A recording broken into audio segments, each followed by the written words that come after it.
Здравствуйте, дорогие зрители и подписчики нашего канала Еда Урала. Сегодня буду готовить плов. Плов будем готовить в домашних условиях. Простой, обыкновенный рецепт. А для приготовления сегодняшнего блюда нам понадобится 500 грамм мяса. У меня говядина. Я ее уже помыл, почистил. 500 грамм риса. 100 грамм нута. 500 грамм морковки, я ее уже порезал вот на такие вот брусочки. Репчатый лук, чеснок, жгучий перчик и айва. Курдюк, здесь у меня примерно 150 грамм. Растительное масло. Ну и из специй нам понадобится соль, черный перец, паприка и зира. Начнем.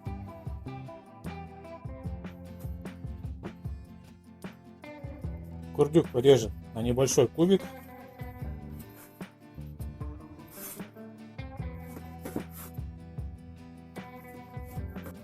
Луковицу нарезаем на полукольца.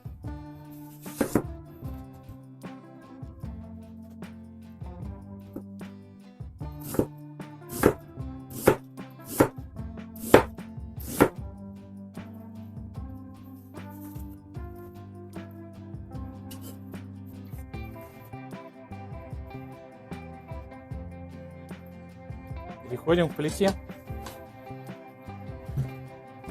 Пока у нас топится курдюк, нарежем мясо. Мясо будем нарезать примерно на кусочки, как пол спичечного коробка.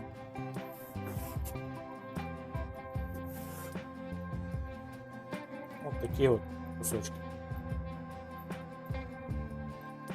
Казан ставим на максимальный огонь. Я наливаю немножко чистой воды. Совсем немножко. И отправляем сюда курдюк. И начинаем его вытапливать. Спросите, для чего я наливаю воду?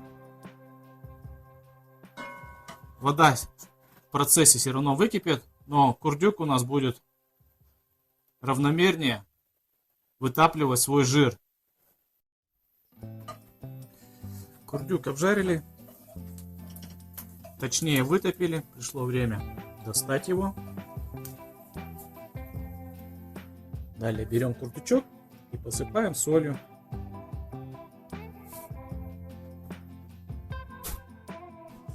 Так, теперь добавим грамм 50 еще растительного масла.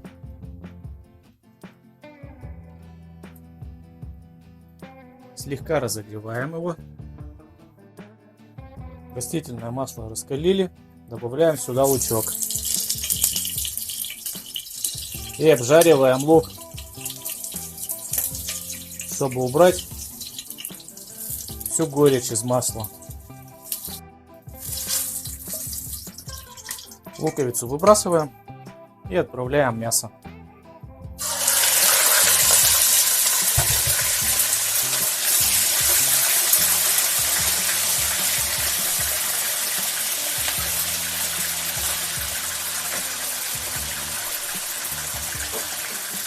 Мясо необходимо на большом огне обжарить со всех сторон. Как говорится, запечатать его, чтобы все соки остались внутри. Обжарил мясо со всех сторон. Пришло время отправить лук. Какое соотношение продуктов? В принципе, как сказать по классике. Допустим, килограмм мяса, килограмм моркови, килограмм риса и 300 грамм лука пойдет. Кто-то 1 к 1 лук добавляет, но это, конечно, я так не делаю. Лука надо раза в 2 как минимум меньше положить. И обжариваем мясо с луком, пока лук у нас не станет золотистого цвета. Лук обжарили до золотистого цвета. Пришло время добавить морковку. Добавляю морковь. И примерно минутки 2 не перемешиваю, а оставляю вот так вот морковку сверху.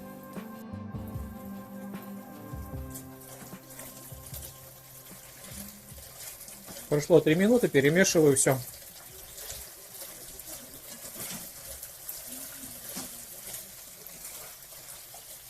И будем обжаривать, пока морковка не станет мягкой. Морковь обжарили до состояния, что она стала мягкая. Теперь добавляем воду. У меня горячая вода, так быстрее закипит. Наливаем воду, чтобы покрыла весь наш зирвак. Добавляем соль.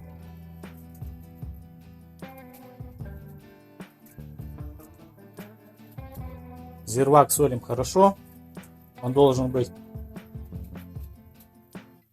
чуть-чуть пересоленный даже. Потому что этот пересол потом возьмет в себя у нас рис. Добавляем черный перец. Перец добавляем по вкусу. Обязательно добавляем зиру. Вот так вот я ее растираю между ладоней. И добавляем. Все. Зирвак наш закипел. Ставим огонь ниже среднего. Закрываем крышкой.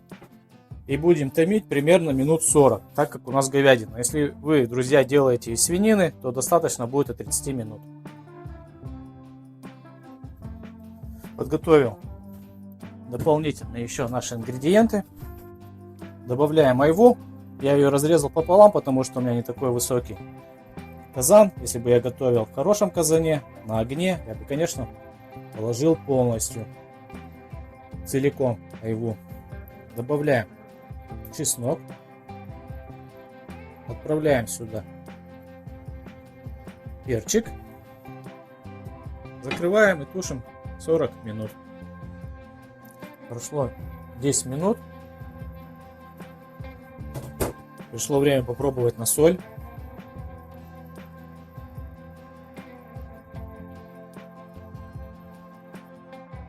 Соли достаточно, как раз в меру. Добавляю сюда чайную ложку паприки копченой, сладкой. И отправляю предварительно замоченный нут. Нут я замачивал примерно ночь. Закрываем опять крышечку и дальше томим наш зирвак. Прошло 40 минут, как у нас готовился зирвак. Пришло время добавлять рис. Так, достаем перец. Он нам больше сейчас пока не понадобится. Достаем чесночок. И достаю айву. Айва уже отдала все вкусы и прелести нашему зирваку. Ее мы выбросим.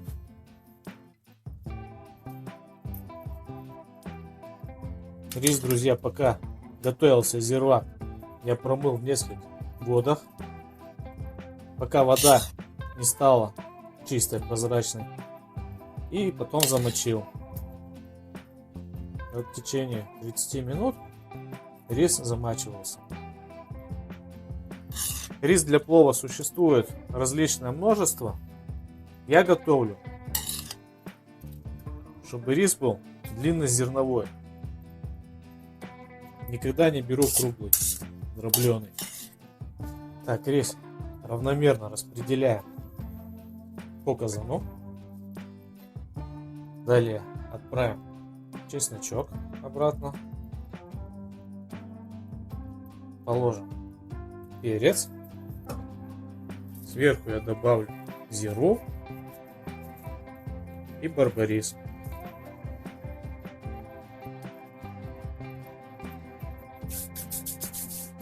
Теперь необходимо добавить воды.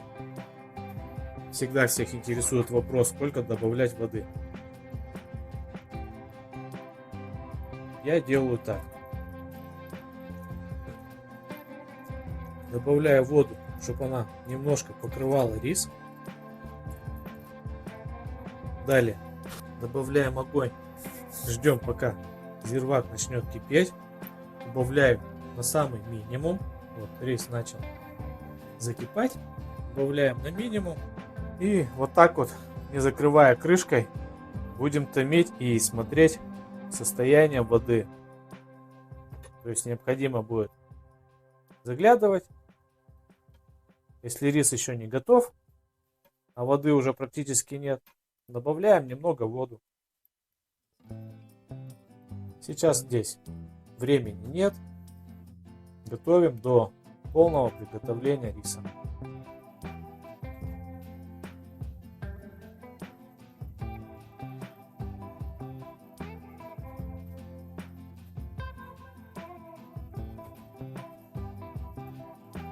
Время приготовления риса перемешиваю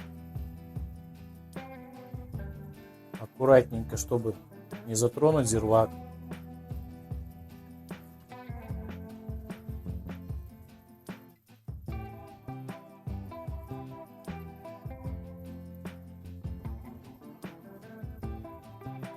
Необходимо то, что рис у борта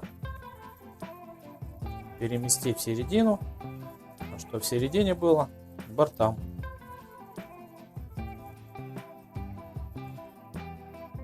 Не забываем следить за водой.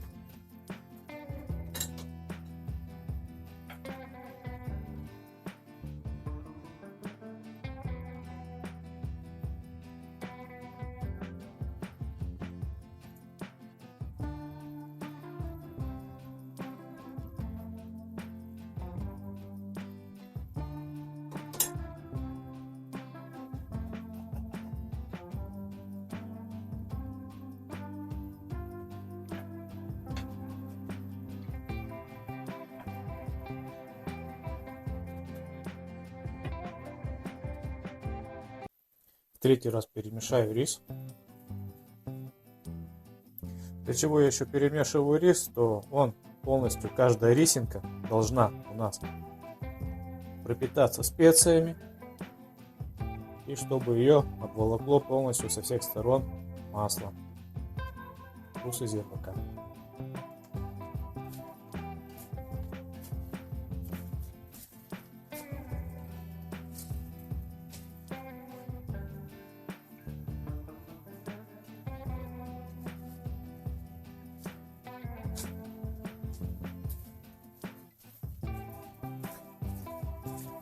Далее я формирую вот такую горку,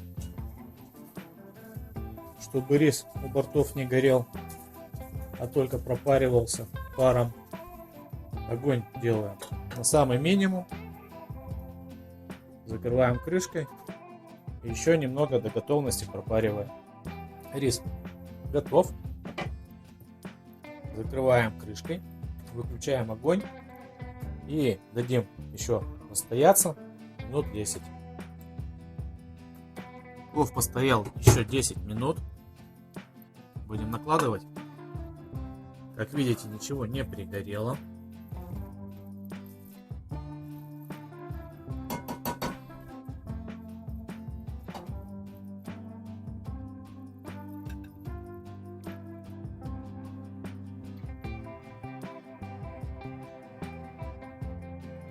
Идем пробовать.